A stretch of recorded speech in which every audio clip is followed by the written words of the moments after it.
Nous sommes le lundi 1er février, bonjour à tous, c'est le journal, il est 13h à Tel Aviv.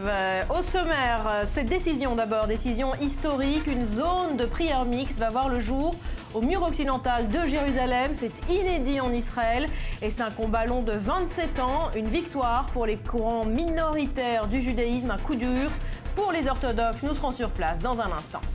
Toujours en Israël, ce constat, la vie est chère, la pauvreté est répandue, la natalité en baisse, mais l'économie au beau fixe, c'est en substance les conclusions du rapport de l'OCDE publié hier. On s'arrêtera notamment sur la bulle immobilière dans le pays. Et puis cette question également à la une, qui sera le prochain président des États-Unis? Top départ du processus électoral américain ce lundi. Et ça commence par des primaires. C'est l'Iowa qui lance le bal. En tout, 50 États, 50 primaires qui nous mèneront jusqu'au mois de juin. Le soulagement pour les filles et les soutiens de Jacqueline Sauvage, la grâce partielle lui a été accordée par François Hollande. Cette femme, à la fois victime et condamnée, devrait bientôt retrouver la liberté. Enfin, quelques jours après sa démission, revoilà Christiane Taubira en librairie. Cette fois, un livre préparé en catimini. Ça s'appelle Murmure à la jeunesse, la déchéance de nationalité pour les terroristes. Elle est contre et elle explique pourquoi en 20 pages.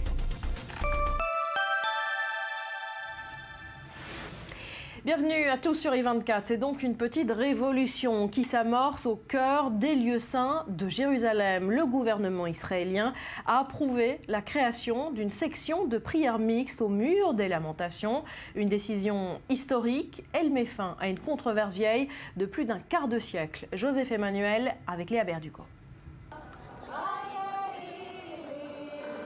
Elles chantent car elles sont heureuses. Le gouvernement israélien vient d'adopter quasiment à la majorité un compromis et celles qui se sont elles-mêmes nommées les femmes du mur pourront désormais prier au pied du mur des lamentations.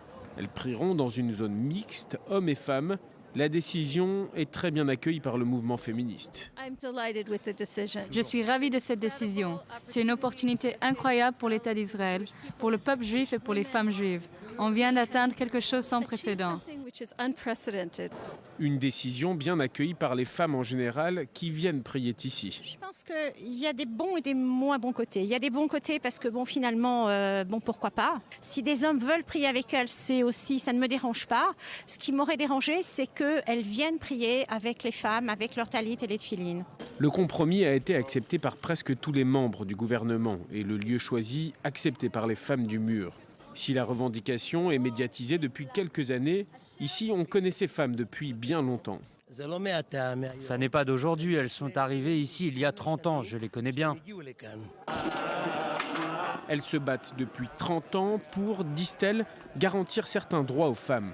Le droit de porter les rouleaux de la Torah, le droit de se vêtir du vêtement traditionnel religieux des hommes et le droit de prier mêlé aux hommes. Une façon d'avancer, d'évoluer, entend-on quand on leur demande leur motivation profonde, mais une façon aussi de peut-être revenir à ce qu'on faisait avant. Cette photo a été prise en 1880 au pied du mur des lamentations. Il n'y avait alors aucune séparation entre hommes et femmes. Voilà, et dans la vieille ville de Jérusalem, devant ce mur occidental, on vous retrouve Daniel Haïk. Alors Binyamin Netanyahou a évoqué une solution créative censée rapprocher le peuple juif et tous ses courants. Alors oui, c'est une victoire pour les réformistes, mais c'est une grosse déception pour les orthodoxes. Oui, alors effectivement, c'est une décision créative puisque nous nous trouvons justement sur cette esplanade qui va accueillir dans les prochains mois, après qu'elle ait été aménagée, donc les prières de ces fidèles des femmes du mur, les militants, les fidèles des mouvements réformistes et conservatifs qui vont pouvoir prier ici ensemble, mélanger hommes et femmes devant le mur occidental qui est en fait le prolongement du même mur occidental devant lequel prient depuis de nombreuses années les orthodoxes en Israël. Et c'est donc tout à fait nouveau. Est-ce que c'est une victoire pour pour les mouvements réformistes et conservatifs.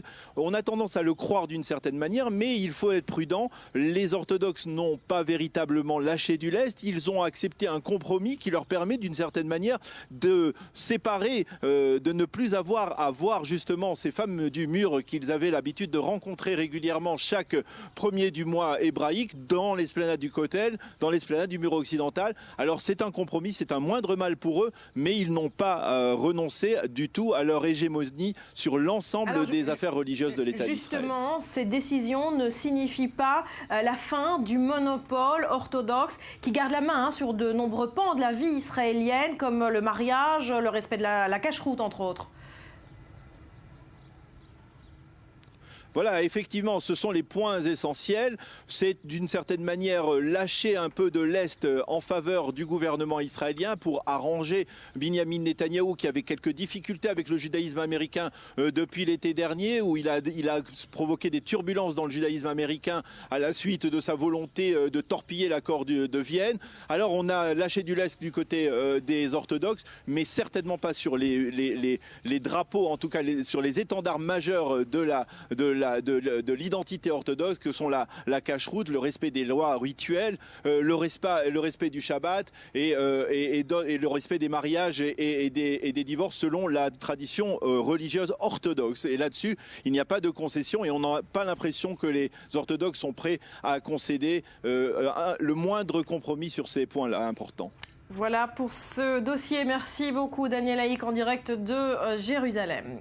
C'est une menace en règle. Elle est signée Ismaël Haniyeh, le chef du Hamas à Gaza, déclare la chose suivante: nous construisons sans cesse et sans répit des tunnels terroristes. Une menace qui agace au point que Binyamin Netanyahou en personne s'est senti obligé de lui répondre. Mathias Inba revient sur ce ping-pong à l'oriental.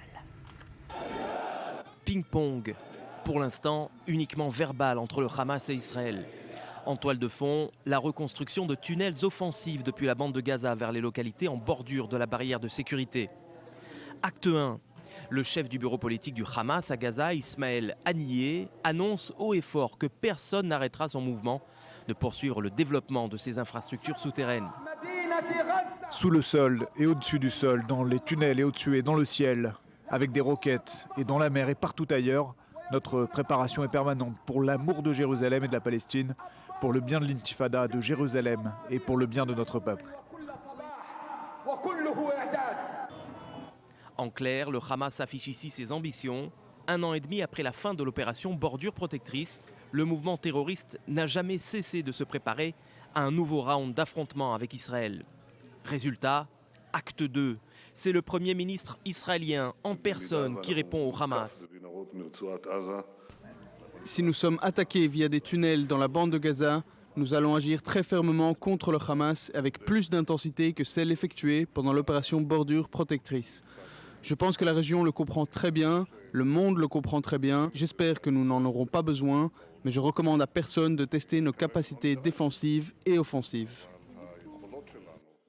En attendant sur le terrain, pendant que le Hamas continue de tester quasi quotidiennement les tirs de missiles en direction de la mer, Israël poursuit ses travaux pour détecter les tunnels.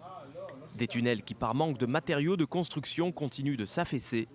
En fin de semaine dernière, 7 terroristes du Hamas sont morts ensevelis.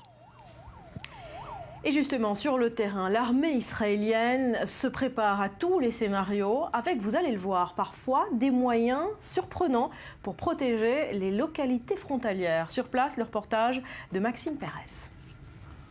À la frontière entre Israël et la bande de Gaza, le calme avant peut-être une nouvelle tempête. Dans ce paysage verdoyant mais hostile, la menace des tunnels du Hamas reste toujours bien réelle. Elle est la hantise des habitants des kibboutz frontaliers. En attendant que Tsahal mette au point un système de détection, les habitants de la région doivent affronter d'autres dangers, comme ces routes en lisière de l'enclave palestinienne, exposées aux tirs de snipers et de roquettes anti-chars. En 2011, l'attaque d'un autobus scolaire à cet endroit même avait coûté la vie à un adolescent israélien. Tu vois cette tourelle en béton là-bas? C'est l'une de nos positions militaires.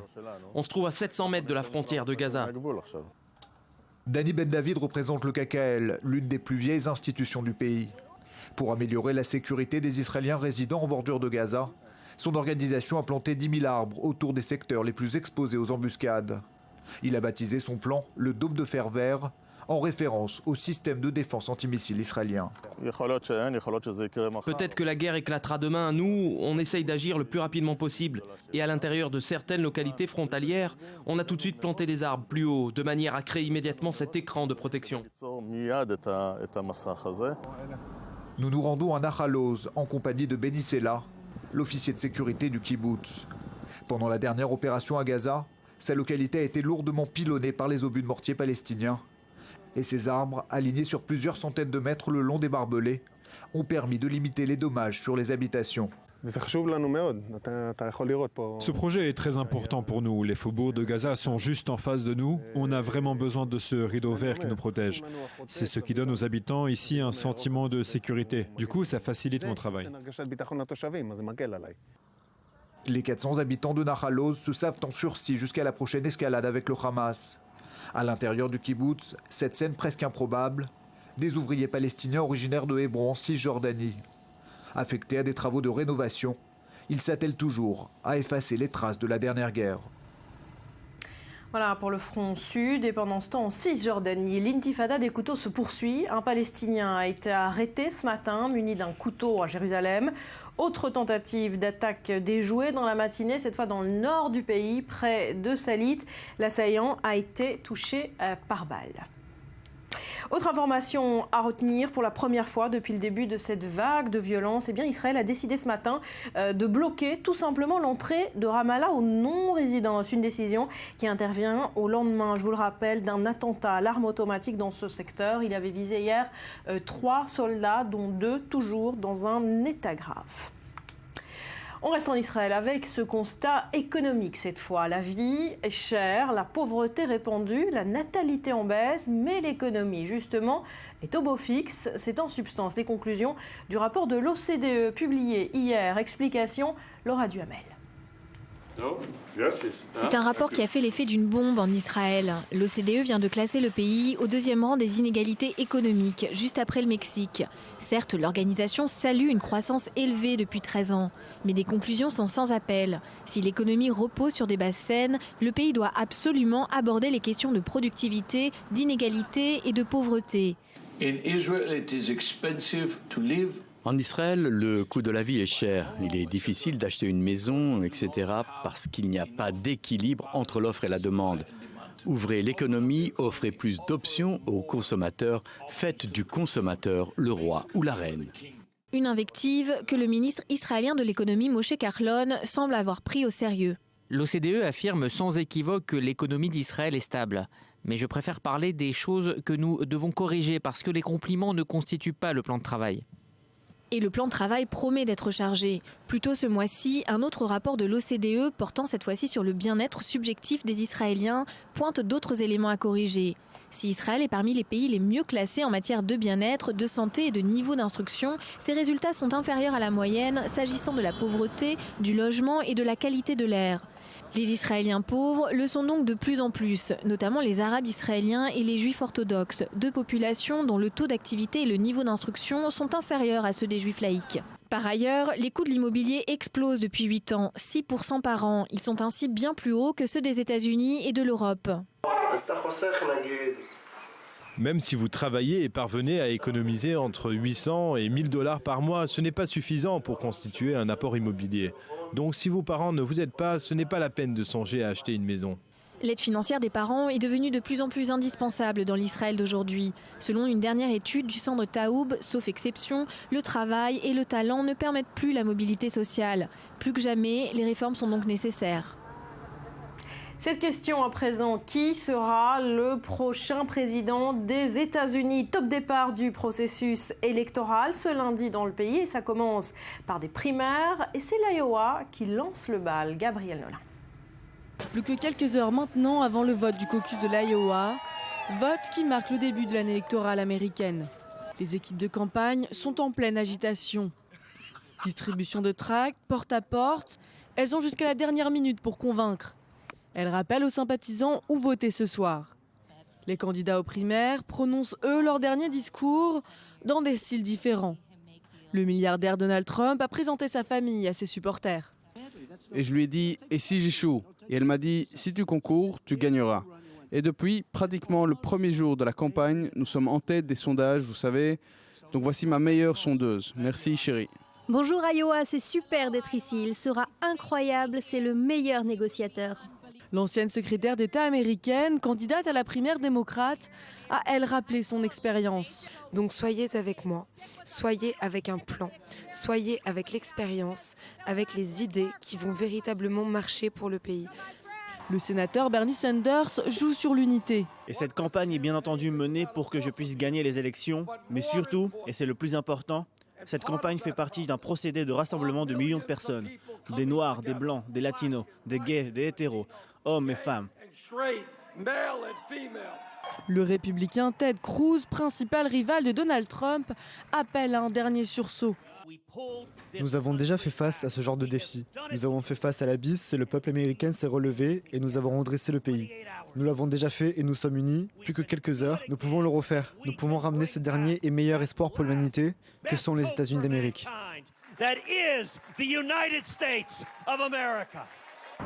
Le caucus de l'Iowa représente une étape majeure de la campagne américaine. Il permet d'indiquer les tendances de vote pour les primaires à la présidentielle. Ce soir, l'Amérique aura les yeux rivés sur l'Iowa. Voilà, et les résultats devraient tomber dans la nuit. On suit ça de près, évidemment. David Benaïm, notre correspondant aux États-Unis. Alors, on le voit, c'est un drôle de course à la présidence. Les candidats qui plaisent dans les deux camps représentent l'anti-establishment. Est-ce que la colère des Américains va finalement s'avérer être le moteur de ces primaires ? En effet, aussi bien à droite qu'à gauche, c'est l'année des candidats qui jouent sur les peurs, les incertitudes et les injustices économiques ou sociales. Donald Trump a donné le ton côté républicain. C'est tous les thèmes de campagne de cette primaire, mais il est attiré surtout par son charisme et sa rhétorique qui se fout complètement du politiquement correct et qui est prêt à changer la manière dont Washington fonctionne. Chez les démocrates, les thèmes changent, mais ce qui séduit les électeurs de Bernie Sanders, c'est qu'ils surfent aussi sur la même volonté de révolutionner la manière de faire de la politique. Leur indépendance de toute influence financière joue un rôle essentiel dans la confiance de leurs électeurs. Trump parce qu'il s'autofinance, Bernie Sanders parce qu'il a réussi à récolter plus de 40 millions de dollars en donation d'une moyenne de seulement 27 $. Mais ce qui plaît le plus pour chacun de ces deux candidats hors normes, c'est qu'ils semblent parler vrai, sans filtre, et qu'on soit d'accord ou non avec leur complètement Voilà. On va s'arrêter là, David. Décidément, la technique n'est pas avec nous aujourd'hui. Merci de nous excuser pour cette mauvaise connexion. Voilà pour ces primaires à l'Iowa. On continue évidemment de les suivre en direct sur I24. Il est 13h17 à Tel Aviv. C'est le journal. Merci d'être avec nous. L'essentiel de l'actu avec vous, Elsa Mimoun. Bonjour Barbara, bonjour à tous. À la une, en France, Raúl Castro a accueilli avec tous les honneurs à l'Arc de Triomphe. Première étape d'une visite d'État de 2 jours à haute teneur économique et commerciale, mais qui consacre surtout une normalisation des relations de Cuba avec les Occidentaux. Les discussions entamées hier soir à Londres entre David Cameron et Donald Tusk se poursuivent pour 24 heures. David Cameron semble pressé d'obtenir un accord de principe afin d'organiser son référendum en plaidant pour le maintien de son pays dans une Europe réformée. Comme tous les 4 ans, les électeurs américains de l'Iowa seront les premiers à voter aux primaires présidentielles. La démocrate Hillary Clinton défend sa place de favorite et le milliardaire républicain Donald Trump cherche à prouver que son succès n'est pas que médiatique. Merci Elsa. Quel temps fait-il ce lundi? On regarde ça en images.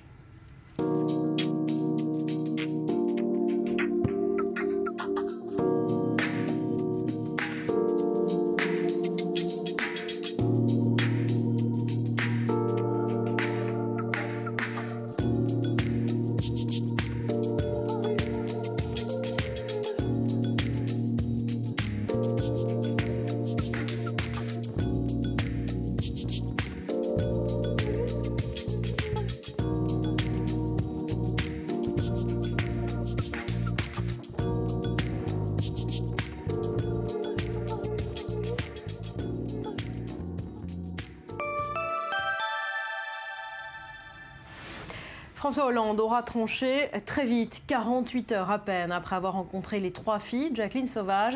Eh bien, le président a décidé de la gracier partiellement. Un message fort du président adressé à toutes les femmes battues. David Klezewski. Les 3 filles de Jacqueline Sauvage ne sont donc pas venues à l'Élysée pour rien vendredi dernier. La grâce lui a été accordée. Elle avait été condamnée à 10 ans de prison pour le meurtre de son mari qui la battait. En sa qualité de président, François Hollande a finalement fait jouer l'article 17 de la Constitution. Une disposition rarement appliquée, mais les circonstances particulières ont été mises en avant. Dans un communiqué, le président de la République a évoqué une situation humaine exceptionnelle. C'est le message qu'avait fait passer l'entourage de Jacqueline Sauvage. Le président a été très à l'écoute. Aujourd'hui, il faut qu'il trouve la bonne réponse. Le président, bien évidemment, doit faire respecter à la fois l'institution de la justice et la décision rendue, mais il a été particulièrement sensible à l'existence de circonstances exceptionnelles dans l'affaire de Jacqueline Sauvage. Le mari de Jacqueline Sauvage était accusé de la battre pendant plusieurs décennies. Son cas avait ensuite suscité la mobilisation croissante de plusieurs mouvements féministes. Le président nous a informé qu'il était bien conscient de la problématique sociétale de toutes ces femmes maltraitées et battues qui devraient être considérées différemment que des femmes différentes. Et en réalité, il se rend compte que les textes actuels qui sont applicables ne sont pas adaptés. L'entourage de François Hollande avait toutefois précisé qu'il n'était pas favorable au principe de la grâce présidentielle. Une prérogative utilisée à une seule et unique reprise depuis 2012, au bénéfice du plus ancien détenu de France, sans pour autant annuler la peine qui avait été prononcée à son encontre. Voilà, mais cette grâce présidentielle est partielle, c'est important de le souligner. Et du coup, la décision est discutée, Lise, une mesure qui paraît finalement moins spectaculaire qu'elle ne l'est. Oui, en fait, cette grâce présidentielle, c'est un habile compromis. Si on lit précisément le communiqué publié par l'Élysée, on se rend compte que sur le fond, rien n'a changé. Jacqueline Sauvage reste condamnée pour meurtre aggravé. La légitime défense qui a été plaidée par les avocates et qui a été rejetée par 2 cours d'assises n'est toujours pas reconnue. La grâce, en fait, porte uniquement sur la partie de la peine qu'il restait à purger à Jacqueline Sauvage, en sachant qu'elle en a déjà purgé une grande partie en détention provisoire, plus de 2 ans. En réalité, cette durée avait déjà de fortes chances d'être réduite de moitié par le jeu des réductions de peine automatiques sans avoir besoin d'une grâce présidentielle. Voilà, un habile compromis qui permet donc à François Hollande de respecter en bonne et due forme l'institution judiciaire. Oui, il ne désavoue pas la justice et en plus, il apparaît comme quelqu'un de très humain, de très à l'écoute, mais cette décision n'ouvre pas du tout la voie à la reconnaissance de la légitime défense différée qui a été évoquée dans cette affaire. C'est bien une décision ponctuelle qui ne s'applique qu'à ce cas précis et c'est surtout un très beau retournement de situation pour les avocates qui ont transformé un échec judiciaire cinglant en une cause médiatique sans vraiment modifier la décision de justice. Voilà, François Hollande qui ménage donc la justice et qui va dans le sens en même temps, et c'est là peut-être le coup de maître de l'opinion publique. Oui, on sait que cette affaire a suscité une grande mobilisation. Les filles de Jacqueline Sauvage ont été appuyées par des parlementaires, par la maire de Paris, par Daniel Cohn-Bendit, par Jean-Luc Mélenchon, et donc évidemment, elles se disent les premières réjouies, heureuses et ravies de cette décision. Eva Darlan, la présidente du comité de soutien à Jacqueline Sauvage, elle est reconnaissante et soulagée. Elle pense même que c'est un pas très important dans le travail sur la condition des femmes en France. Merci pour ces précisions. C'est le scénario de la dernière chance. Sinon, le Modern Express sera livré à lui-même. Vous le voyez sur ces images et il pourrait s'échouer sur les côtes des Landes cette nuit. Dernière tentative de remorquage du cargo géant. Elle a démarré il y a un peu plus de 3 heures maintenant. Le remorqueur est désormais connecté à ce cargo géant. 4 hommes ont été largués. Ils essayent donc de le maîtriser. Vous le voyez sur ces images. Opération extrêmement délicate dans des conditions météo plutôt compliquées. L'ancienne garde des Sceaux était décidément prête à quitter le gouvernement. Christiane Taubira publie ce lundi un petit livre intitulé « Murmure pour la jeunesse », réquisitoire en règle et en 20 pages contre la déchéance de nationalité pour les terroristes. Léa Berdugo, finalement, elle reste le caillou dans la chaussure de François Hollande, bien qu'elle ait quitté le gouvernement. Oui, alors il faut savoir que le texte a été écrit dans le plus grand secret. Il a été imprimé en Espagne et présenté aux librairies comme un livre sous X pour réduire les risques de fuite. Seul François Hollande s'est vu attribuer un jeu d'épreuves vendredi 22 janvier, 5 jours avant la démission de Christiane Taubira. Il faut savoir que cette publication s'est faite dans la précipitation. Le souhait de Christiane Taubira était qu'il paraisse avant le débat parlementaire sur la déchéance de nationalité. nationalité. Et à s'y pencher de plus près, eh bien, on imagine mal comment elle aurait pu rester au gouvernement après cette publication. Elle y va assez fort, une mesure inefficace, des effets nuls de dissuasion. Elle imagine également un monde post-déchéance. Que serait le monde si chaque pays expulsait ses nationaux de naissance considérés comme indésirables? Faudrait-il imaginer une déchetterie où les binationaux seraient regroupés? La question reste toujours en suspens. Voilà, alors l'ex-ministre y va franco contre la déchéance de nationalité. En revanche, elle préserve François Hollande et Manuel Valls qui ne sont pas attaqués dans ce livre. Oui, les amateurs de scandale ont dû être bien déçus aujourd'hui. Christiane Taubira a été finalement assez cordiale avec l'exécutif. Pas de règlement de compte assassin. Elle rend même hommage au président de la République, François Hollande, et notamment pour sa gestion post-attentat de novembre, durant les heures qui ont suivi ces attaques. Elle évoque toutefois le malaise qu'elle ressent concernant la politique sécuritaire du gouvernement. Alors, le style littéraire qu'elle adopte semble assez éloigné de la verve politique de certains. Ça montre qu'elle veut prendre un peu de recul. Ceux qui l'attendaient aux primaires socialistes seront peut-être déçus. Voilà, pour le moment. Merci Léa. Et après la bataille à gauche, on s'intéresse dans ce journal à la primaire à droite. Rudy Saada viendra nous parler dans moins de 5 minutes de la stratégie de communication d'Alain Juppé. Il vise les jeunes, comme on dit. Il plaît mais ne déchaîne pas du tout les foules. On voit ça donc dans quelques minutes. Restez avec nous, c'est le journal sur I24.